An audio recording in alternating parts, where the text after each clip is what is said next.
Assalamualaikum mga sis! This is a day in my life, mini vlogs, episode 3.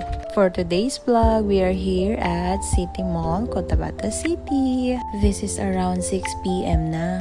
Late na rin kasi kaming nag-decide na sa labas kami magdi-dinner. Isa pa miss ko na itong mga inasal na ito. Gusto ko mag-andi rice. Grabe talaga itong electric fan nila, sobrang laki. Tatakot tuloy itong si Madam, iyak ng iyak. Kaya ginawan ko na lang siya nang makakain niya. Ito nga pala yung mga dala ko pag lumalabas kami. Number 1 ay itong bouncing chair. Mula talaga nang na-discover ko itong bouncing chair ni Zia. Super convenient ng kumain sa labas.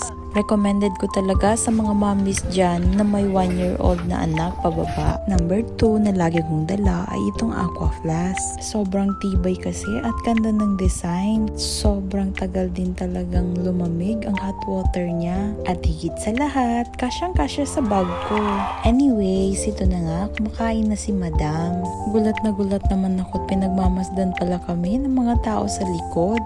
Tuwang-tuwa daw kasi sila kay Madam. Cute din kasi talaga nitong kumain. Kala mo'y gutom na gutom. Masya Allah.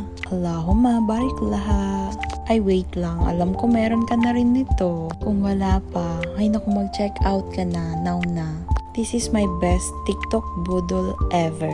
99 lang, 10 pieces na. Ayan, tinatanong pala nila sa akin saan ko daw nabili ang bouncer ko. Sabi ko sa TikTok, baka naman click yellow basket. Anyways, nag-follow up na rin ito si Habibi ng food namin kasi ang tagal-tagal. Pero nung dumating na yung pagkain namin, hindi na ako nakapag-video dahil umiiyak talaga si Madam. Nag-poops pala siya. Hay nako, Madam talaga dito pa nagpupo.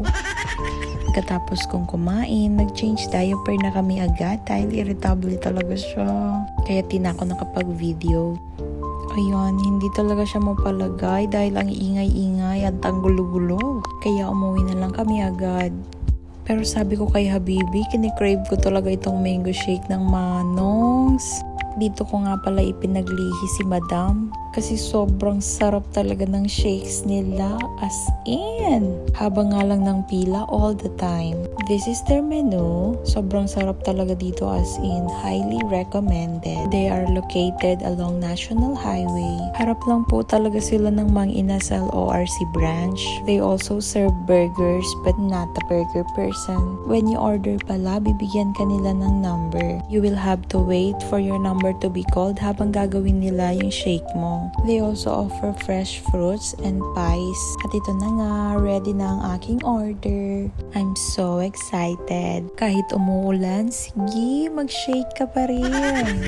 Naalala ko talaga nung naglilihi ako, inis na inis si Habibi pag pinapapila ko dito. Nadaanan ko din pala itong manini kuya. Bagay na bagay sa lamig ng panahon. Tignan mo, tumuusok pa. At sa bahay ko na nga nainom ito dahil umiiyak pa rin si Madam. Para sa akin, wala ka talagang katulad. Ang sarap naman itong tawa ni Madam. These are her first tawa na malakas.